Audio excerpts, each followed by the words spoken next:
Oke, Assalamualaikum warahmatullahi wabarakatuh. Teman-teman sekalian yang saya hormati, hari ini kita kembali lagi pada materi kita selanjutnya, yakni menulis ringkasan. Nah, eh, sebelum kita belajar bersama-sama bagaimana menulis ringkasan, mungkin ada baiknya kita mereview terlebih dahulu materi kita sebelumnya tentang logika dalam tulisan akademik. Nah, pada materi kita sebelumnya, kita sudah belajar bagaimana kita perlu mengantisipasi kesalahan-kesalahan logis yang seringkali tidak disadari dalam sebuah tulisan akademik.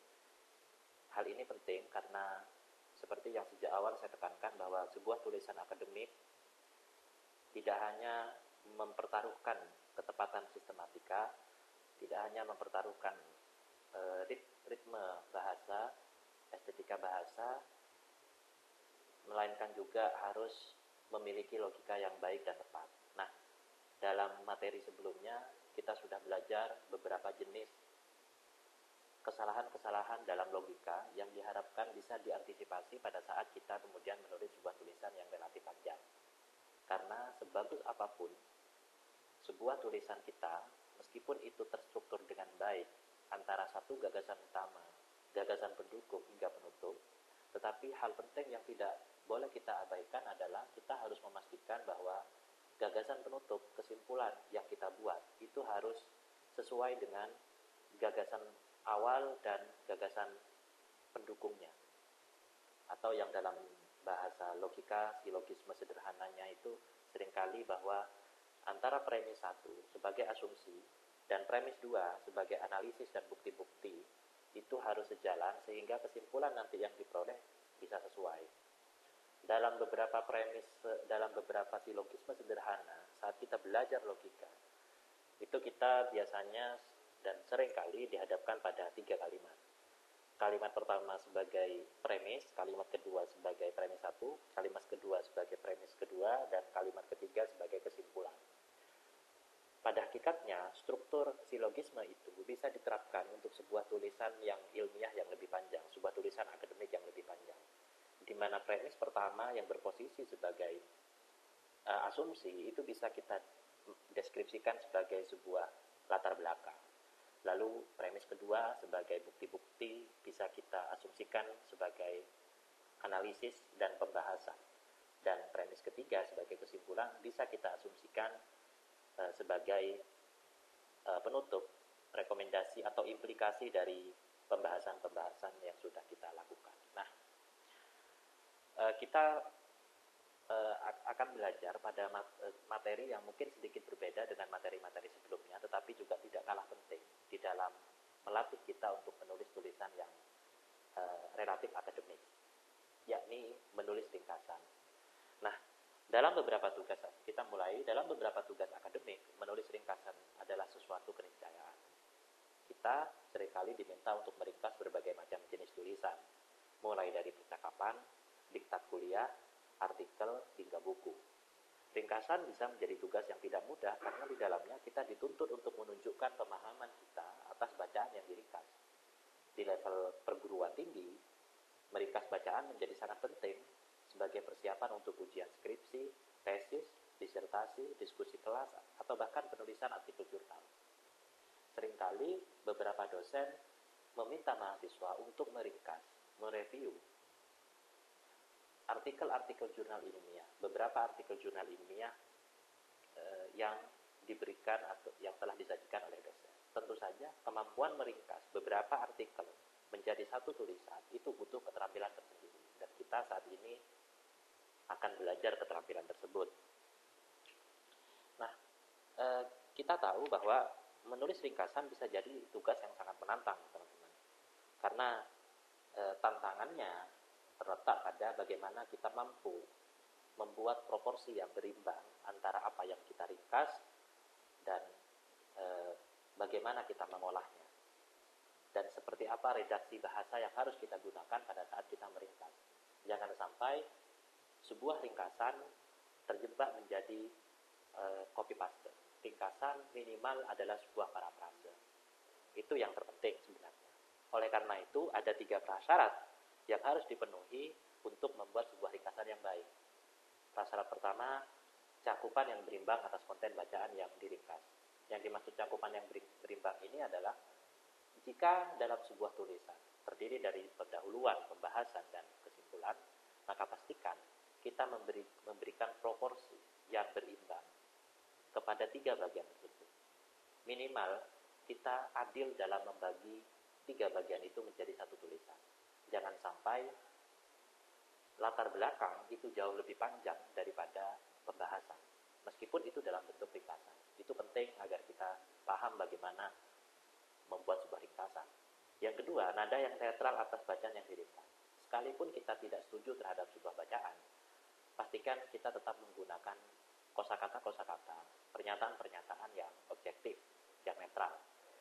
Dan kita sudah belajar sebelumnya bagaimana membuat sebuah pernyataan yang objektif itu, menghindari kata-kata persona, sehingga kesan yang muncul dari sebuah pernyataan itu adalah pernyataan yang benar-benar objektif. Yang ketiga, redaksi bahasa yang padat dan buatan asli dari si penulis ringkasan. Singkatnya, kita harus memiliki keterampilan untuk melakukan parafrase yang baik terhadap bacaan yang ingin kita ringkas.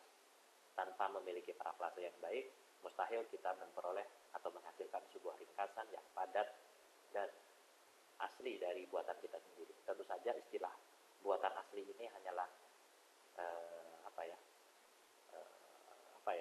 sesuatu yang sulit, tetapi minimal kita mampu untuk membuat variasi kalimat-kalimat yang berbeda dengan ringkasan dengan bacaan yang akan kita ringkas. Nah, strateginya bagaimana? Ada beberapa strategi menulis ringkasan.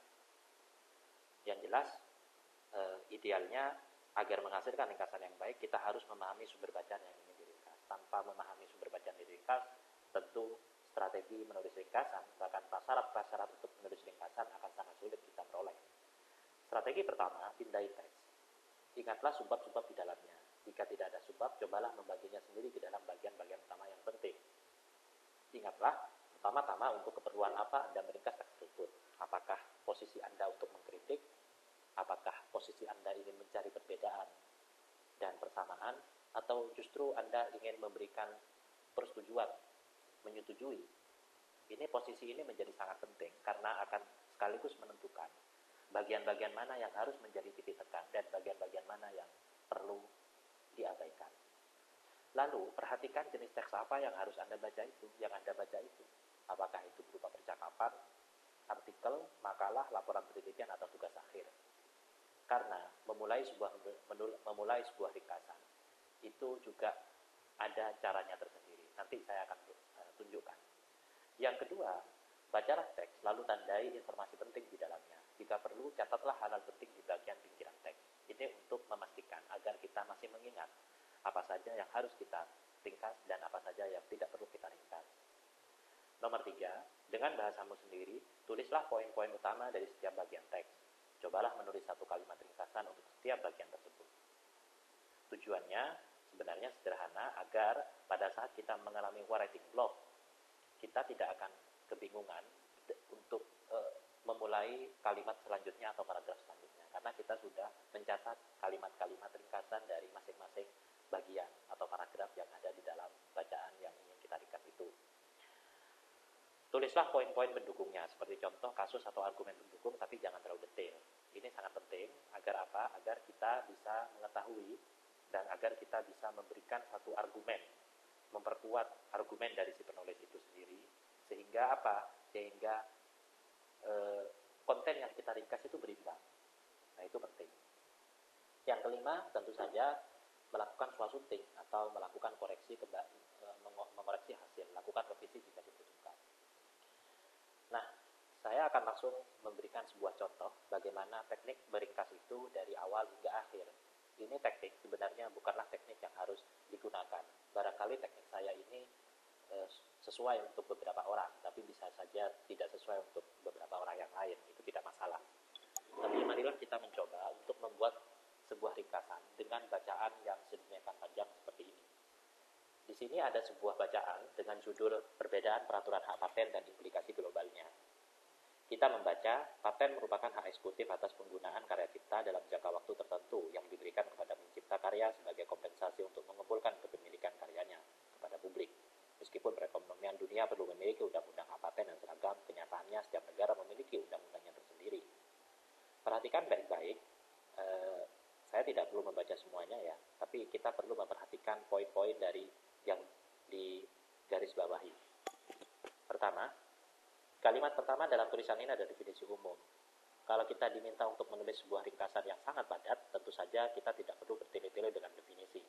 Yang terpenting sebenarnya kita cari gagasan utama dalam sebuah paragraf. Oleh karena itu, mengapa sejak awal saya tekankan, dalam menulis paragraf, sekalipun kita sudah pandai dalam merangkai kata, tetapi yang terpenting dalam menulis gagasan sebuah paragraf itu, kita harus menentukan gagasan utama dalam paragraf tersebut. Apa gagasan utama yang ingin kita bahas? Disitulah sebenarnya yang menjadi titik tekan dan yang harus kita garis bawahi. Dan tentu saja mencari gagasan utama itu bukanlah pekerjaan yang mudah, karena bisa saja seorang penulis meletakkan gagasan utama di awal paragraf, atau di tengah paragraf, atau bahkan di akhir paragraf.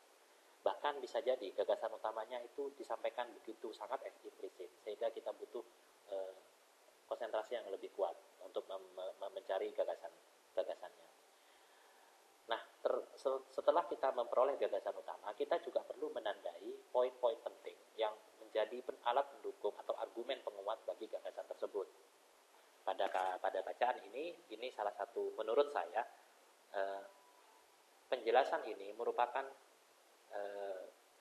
argumen pendukung bagi gagasan utama. Jadi ini perlu digarisbawahi. Kalau ada detail-detail spesifik bisa dihindari.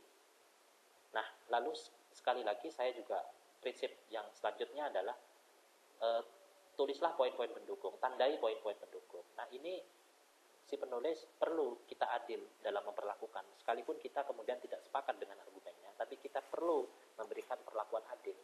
Bagaimana cara memberikan perlakuan adil?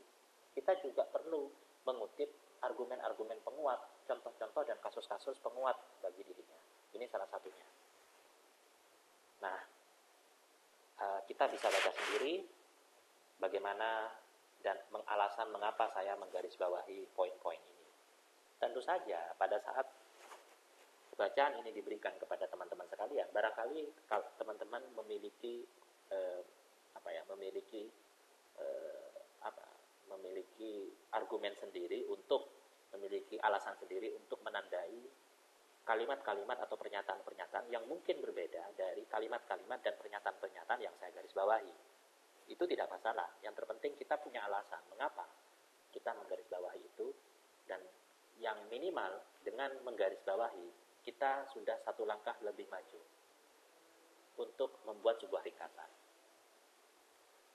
Nah, setelah kita garis bawahi, anggap saja kita menggarisbawahinya dalam Microsoft Word misalnya. Tinggal kita menandainya dalam Microsoft Word. Kita tinggal mengcopy pastenya. Mengcopy paste maka draft. Draft yang ada kolom di sebelah kiri ini adalah hasil copy paste murni dari hasil ringkasan, dari bacaan itu tadi. Lalu kita mulai merevisinya. Lihat hasil revisinya. Hasil revisinya jauh lebih singkat daripada draftnya. Dan ada satu hal yang unik. Pada saat menulis ringkasan, kita juga harus memberikan kredit terhadap penulisnya.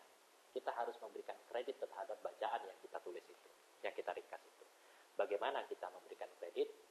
Inilah yang ingin saya tekankan. Salah satu cara untuk memberikan kredit terhadap bacaan tersebut adalah dengan mengutip kembali judul, tahun, dan penulisnya. Oleh karena itu, di dalam versi revisi ringkasan, selain saya melakukan parafrase, tentu saja cara melakukan parafrase itu ada banyak hal, banyak cara. Tetapi yang terpenting saya ingin tekankan ini, kata ini sering dilupakan oleh beberapa penulis. Nah, padahal ini adalah sangat mendasar dan sangat penting. Bagaimana cara memberikan kredit? Dengan menyatakan seperti ini. Dalam artikelnya Global Implication of Patent Law Variation, Koji Suzuki menyatakan bahwa inkonsistensi dalam kebijakan hak paten di dunia internasional menjadi masalah yang serius. Ini merupakan ringkasan dari meskipun program dunia belum memiliki undang-undang, kenyataannya setiap negara memiliki undang-undangnya tersendiri. Saya mengatakan undang-undangnya tersendiri, itu berarti ada perbedaan undang-undang antara satu negara dengan negara lain. Artinya apa? Ada inkonsistensi antara satu kebijakan yang diterapkan dengan kebijakan lain. Itu satu hal. Nah, tentu tentu saja variasi kata-kata untuk memparafrase kalimat-kalimat yang ada di dalam draft itu sangat bergantung pada kemampuan, keahlian teman-teman sekalian dalam meringkas sebuah tulisan. Tapi yang ingin saya tekankan adalah kita perlu memberi kredit. Nah, seperti yang juga saya tegaskan, jika melihat perbedaan antara kedua versi ringkasan ini, salah satu aspek yang hilang dari versi draft adalah penyebutan teks atau sumber asli. Tentu saja karena kita hanya meringkas. Karena ringkasan yang kita tulis perlu disajikan dengan bahasa kita sendiri, kita setidaknya perlu menyebutkan sumber aslinya disertai dengan gagasan utama. Itu yang saya sebut sebagai kita memberi kredit. Salah satunya adalah seperti ini.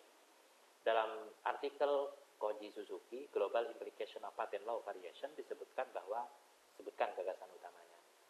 Artikel Koji Suzuki, Global Implication of Patent Law, membahas tentang sebutkan gagasan utamanya.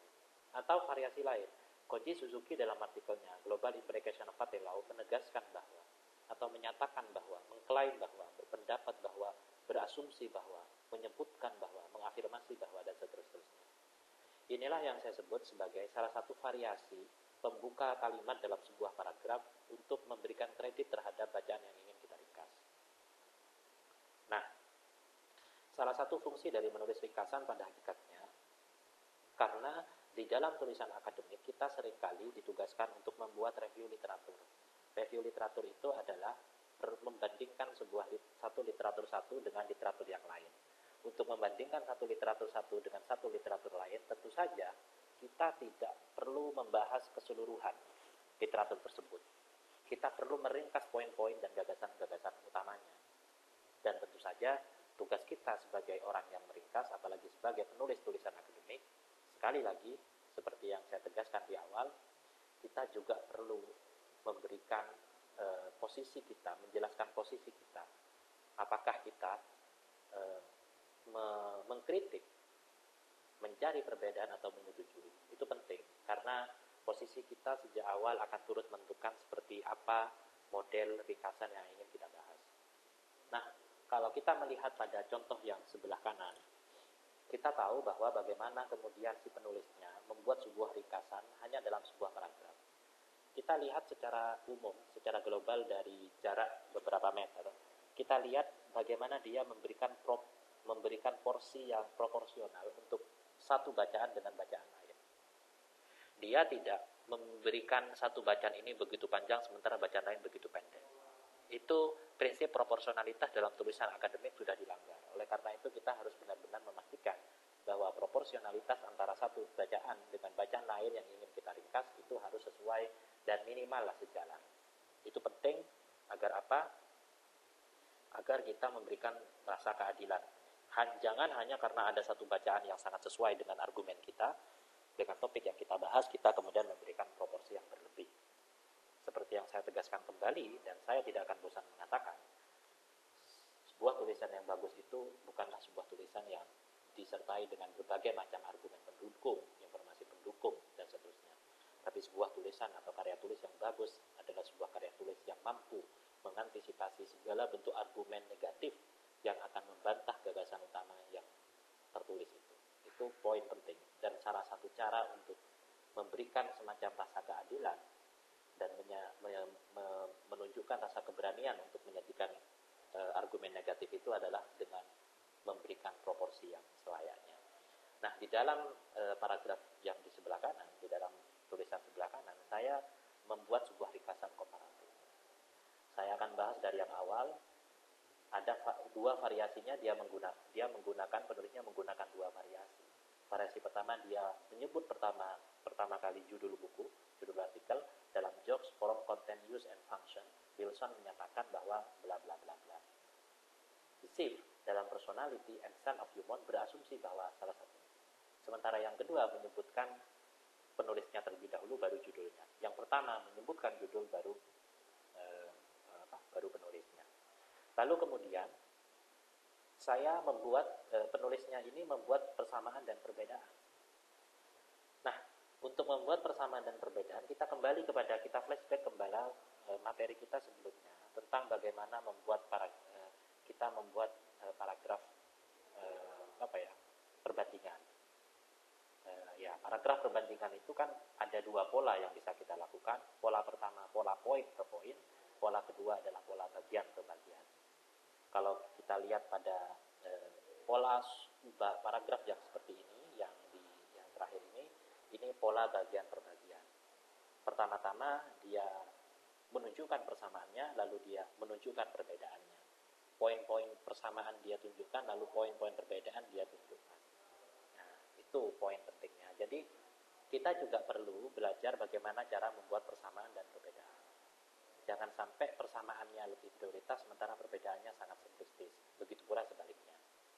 Nah, itu teman-teman mengapa kemudian kita penting untuk memiliki keterampilan membuat ringkasan, karena keterampilan membuat ringkasan dibutuhkan pada saat kita sampai pada bagian di dalam tulisan akademik itu adalah di bagian menulis literatur atau review literatur. Oke, begitu saja. Terima kasih atas partisipasinya. Kita akan kembali nanti untuk materi selanjutnya di video saya selanjutnya, yakni tentang menulis kritik. Nah, kalau tadi adalah soal menulis ringkasan, dituntut untuk membuat ringkasan argumen dengan variasi pembuka kalimat, maka di materi selanjutnya kita akan membahas tentang bagaimana menulis kritik. Karena menulis kritik itu juga prinsip proporsionalitas, prinsip keberimbangan juga sangat penting untuk untuk diterapkan. Oke, terima kasih. Assalamualaikum warahmatullahi wabarakatuh.